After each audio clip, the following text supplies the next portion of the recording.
All right, let's go to question number 4. Mr. Rosie says, what do you think about DNR, do not resuscitate, orders?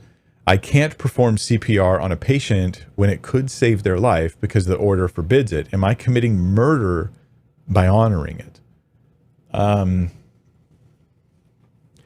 So I'm assuming you have performed CPR on patients, so you must be in the medical field, or maybe you're an ambulance,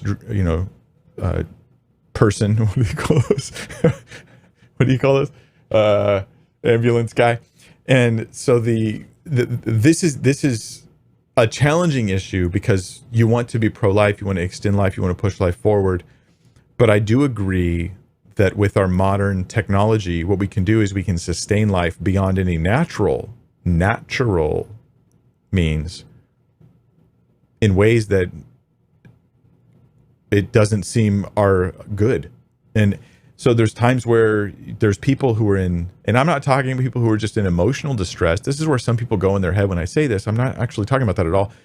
I'm talking about people who are lying in a bed, emaciated. They haven't eaten in weeks. They're on tubes that are trying to give them nutrients and food. They're forced breathing machines keeping them alive. They have bed sores and open wounds all over their body. They're unable to talk or communicate.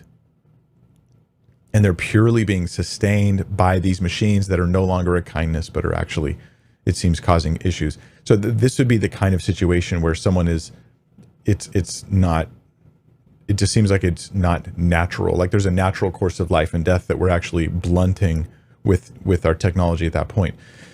So a DNR says, hey, do not resuscitate, is like, hey, I want to avoid being in that kind of scenario. In general, I would personally say I'm okay with that, because I think that if you ever think it's okay to pull the plug, ever, at any point where you go, hey, we're going to stop trying to keep them going, we're going to give them palliative care, we're just going to try to make them as comfortable as we can. If you ever think that point is real, then I don't know how you could argue against a DNR, because a DNR is just letting people say, I'm going to decide for myself when I think that point is.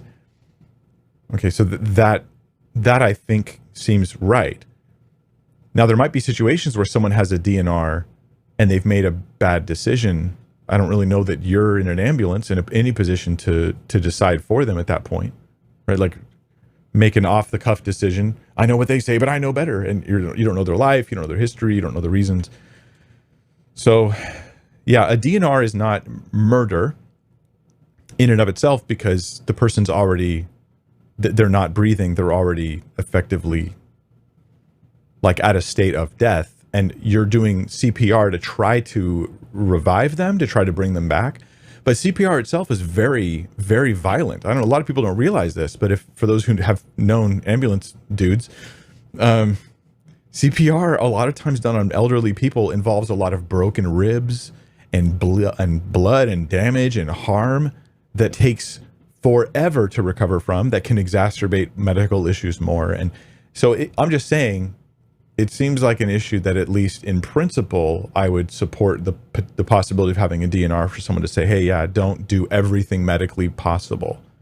If I die, you can let it happen. So therefore, with that in place, I would honor any DNR that came across me personally. I would honor that.